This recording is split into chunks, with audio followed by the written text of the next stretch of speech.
Hey, hey, hey, it is Lily on the go. It is day 36 of Staircase Chronicle. Okay, let's put the light on for the Staircase Chronicle.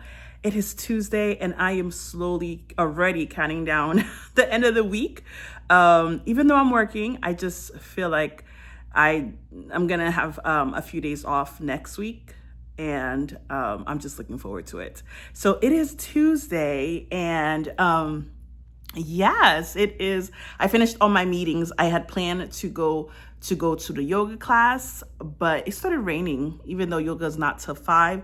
And I said, you know what? Let's go ahead and work out, take a shower, and then just prepare to be working a little late. And my family, my cousins hate that because they will call me around 5, 6 o'clock and I'm still working. I'm like, you don't understand. It's the same excuse, but you know what? It's a valid excuse because I managed to, I worked out, I got through all my meetings, and then now I'm gonna get me some lunch, and then I'll just work the rest of the afternoon because I know I have all the things, all emails already there. But something I realized, since it's still the beginning of the month, I wanna organize my new set of clients that I have, and then send them the reminders because I will be traveling and I'm going to be working different time zone hours, and I want them to know, don't come looking for me.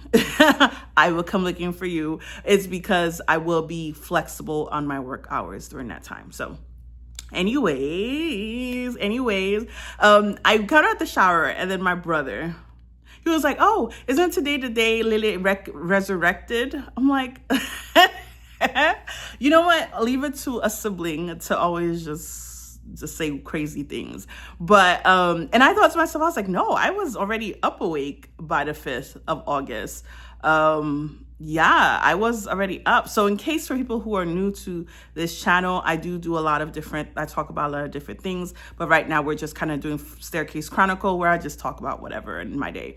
But anyway, yes. So in 2023, July 26, I believe it was, yes, 2023, I took myself to the hospital because I had like almost 2 weeks of like really feeling like my body was just shutting down on me, and literally it was shutting down on me. So when I got to the hospital, I drove myself to the hospital because the night before I was sleeping and I had a dream that I was in a hospital and I had somebody praying over me, and it was the doctor praying over me. And when I woke up, I was like, why would a doctor be praying over me, right? So that next morning I said, you know what? It's a sign to go to the hospital. And that was a good thing I did, because the moment I got to the hospital, I had all my blood,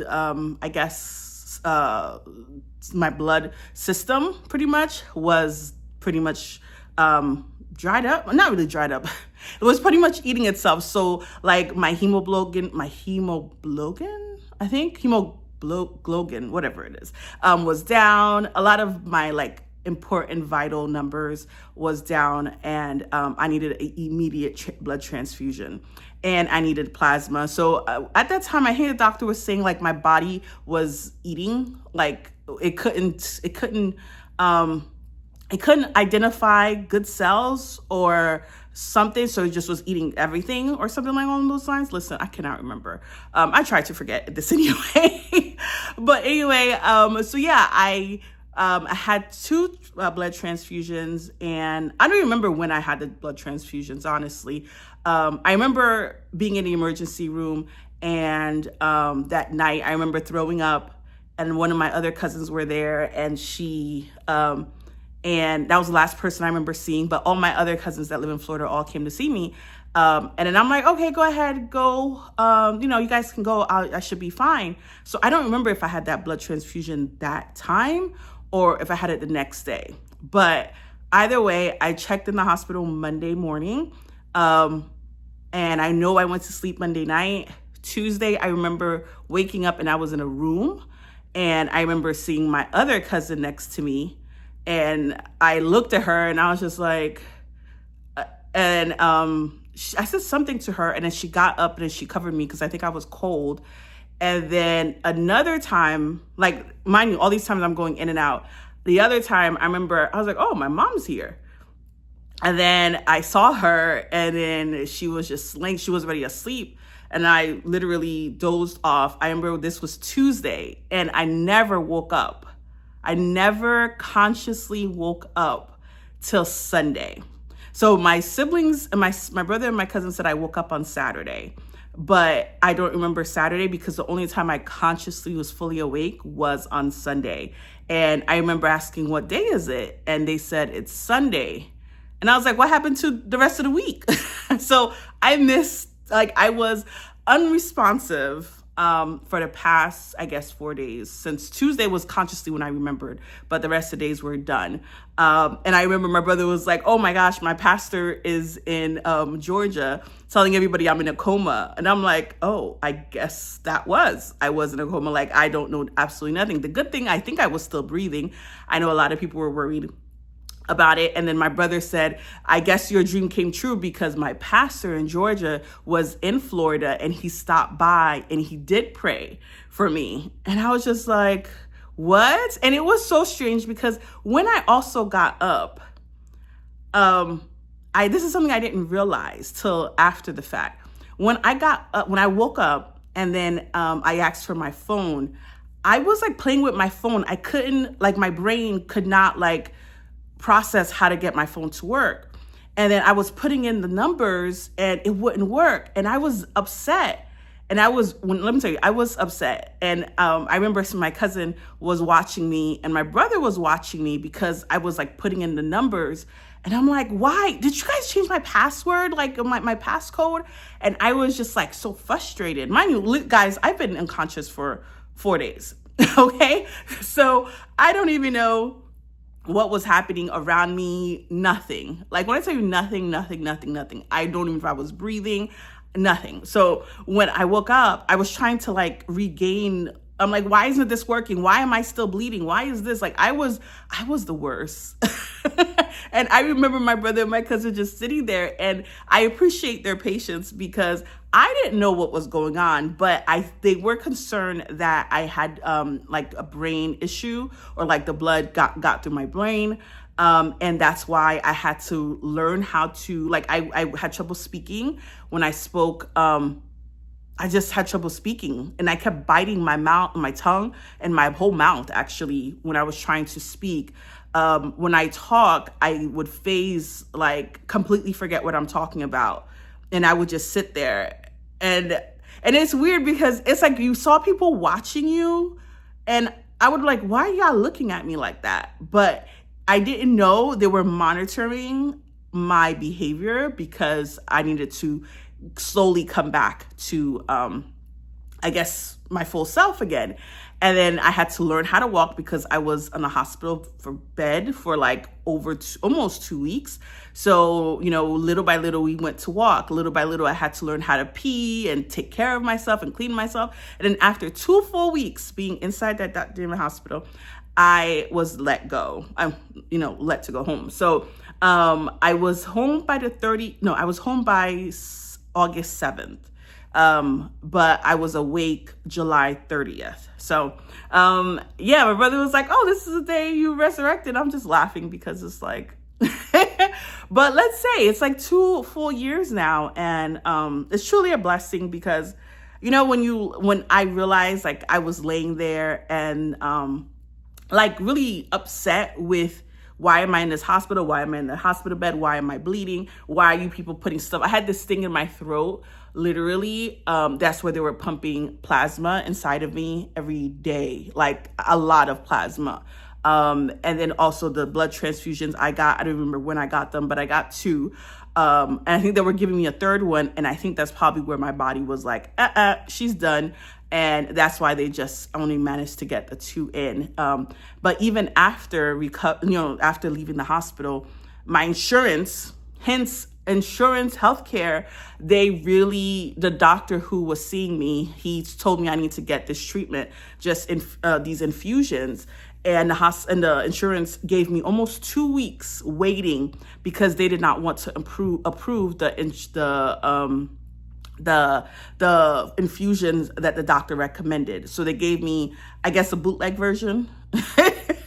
or just like a not as strong, because supposedly the strong one, people said that it wasn't any more effective than the, I guess, generic one or something. So either way, it literally took me I was like, people, I'm dying. I would get on the phone with the case manager with my insurance. I'm like, people, do you want me to die? Like, it would suck that you would get me I would get myself to the hospital, go through all this, and then you are preventing me from getting the treatment to make sure that this doesn't come back, right? It was the worst. And then I had a physical therapist come because I was struggling with I had lost so much body mass. Like, my body was bones with loose skin. I had no muscles whatsoever. So yeah, it was just kind of like, it was one of those things that I would have never thought. Now, I used to say, I can't imagine me being sick. And ever since then, like I said, I've never had really a care from the healthcare system. But after being sick, I've had little things happening, and I'm convinced that it's the blood that they gave me. And I precisely told these people to give me VIP blood. So I don't know what kind of blood they gave me, but anyway, that's just me being funny. But yeah, I am live and well so far, or I am live and well, and things are going pretty well. I know by 2023 and 24, I couldn't travel. I couldn't go. And I was just like so upset because that day, while I was in the hospital, I was supposed to go to France with my family. And then I told the hospital people, I'm like, when am I getting out of here? Because I got France in 2 weeks. They're like, ma'am, you're not going to France. I said, what you mean I'm not going to France? I'm supposed to be going to France. Yeah, and then my one cousin, she was supposed to go out of town, and she ended up having to stay because she was my emergency contact, and she had to like literally make sure these people were treating me well. So I had ruined everybody. And then my one cousin who came to visit me, she had her mother's retirement party that I was supposed to go to. So, I mean, I had places to be, okay? I had places to be and things to do. And this whole chaotic situation came up. So it was kind of like, nope, you are stopping. And it was funny because all my family members were like, see, you don't rest. And I'm like, guys, I don't know what that looks like. So now I don't play with my rest. And that's why when I say, I have this in my mind to do certain things throughout the day, I want to do it. I want to have a nice morning routine. I want to calm down. But when my body or when my brain says no, I actually listen now. Like, I had to do this report for days, and when I was off in my brain, when my body was not moving, like, not cooperating or working together, I do nothing. And that's why I give myself a lot of flexibility, a lot of grace when, like when I say I was going to go to yoga, you know what, let's just go ahead and do something else. I have no problem changing or switching things up because at the end of the day, I know there's a reason why I switched it up, right? Like there was a reason why I went to sleep and saw myself in the hospital and I took my ass to the hospital the next day. So, yeah, I see things, not that I see things differently, but I just do things differently. And I don't mind what other people say. They might say it and I'm like, oh, let me give it a try. But if it doesn't work for me, I'm not gonna, put myself down or think any less or more of myself because I'm not doing it the way that others do it or anything like that. So yeah, if you see me, I have moments when I realize when I watch some of my videos, I might go into like a complete like silence, and it's my process. And I'm like, oh shoot, is that still like, me trying to recover? I don't know.